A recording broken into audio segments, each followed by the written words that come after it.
Harka fuuni dhaggeeffattoota keenya akka mooltan oduu gaggabaaboo qophii FN Media irraa ammasii darbu qabadhee dhiyaadhee jira. Oduuliin ani Taaddasa Lammaatiin.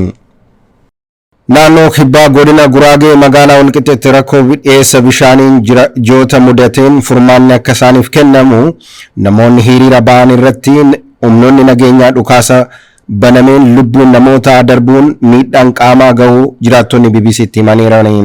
Jiraattonni bishaan yeroo dheeraadhaaf badee ture rakkoo isaanii ibsachuu fi gara waajjira bishaanii magaalaa Walqixxeetti wayita deeman humnoonni nageenyaa dhukaasa kan itti bananii.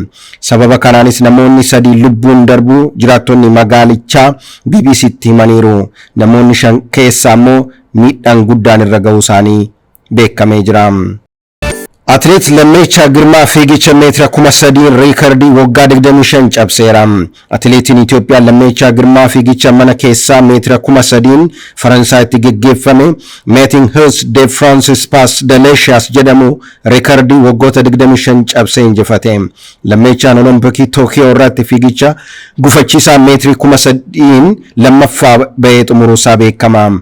Dorgommii Meetings Hills de Francis Pas Delicious jedhamu waamamuu fi waggaadhaan Faransaay Liivan magaalaa jedhamtu keessatti qophaa'ammoo daqiiqaa 7 sekoondii 23.81 xumuruudhaan riikardii cabse.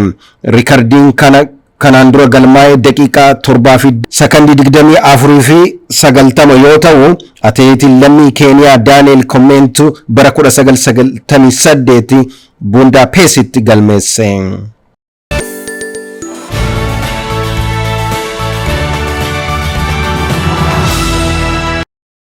Naannoo Tigraay keessatti sanadni mootummaa haaraa wantiin hundaa'u torban dhufu keessatti akka taasifamu ibsameera.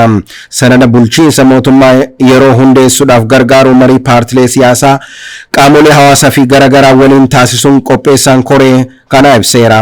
Gaafa roobii guraandhala 15/23 akka lakkoofsa Awurooppaatti kan miseensonni koree bulchiinsa yeroo hundeessuu kan ta'an Jeneraal Taaddasa Waradaa sanada qophaa'ee jiru torban dhufu keessatti ifa akka godhamu BBC'tti himanii jiru.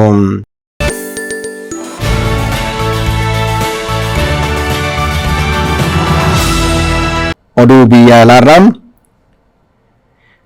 FBI University Delaware keessatti waraqaa Joe Biden sakatta'ee Biden barana yeroo sadaffaaf sakatta'amuusaa maddii ibseera. Biiroon biyyoolessaa Ameerikaa FBI pireezidaantii biyyattii Joe Biden dhuguma ragaa iccitii biyyattii dabarsanii qaama biraaf kennuu isaanii addaan baasuuf waraqaa isaanii University Delaware keessatti sakatta'ee jira. Jaarmaan dhimmoota adda addaa keessatti dhimmoota mootummaa fi iccitii biyyaa ilaallatan sakatta'uu fi qoratu kun ji'a darbe keessa yeroo 2 ragaa Biden sakatta'e. Qorattoonni sakatta'iinsa guyyaa 2f geggeessan kuusaa ragaalee hedduu argamuu miidiyaa michuu BBC ta'e CBS'tti himanii jiru.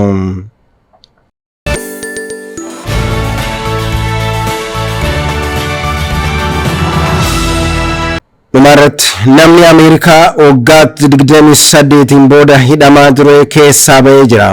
Waggaa hanga kanaa booda garuu bilisa jedhame. Manni murtii Misrii yakka jechaatiin himatame namicha kana bilisa baasee jira. Abbaan seeraa David Mason bilisa erga jedhaniin booda namni umurii waggaa 50 Lamar Johnson walabummaadhaan mana murtii keessaa ba'eera.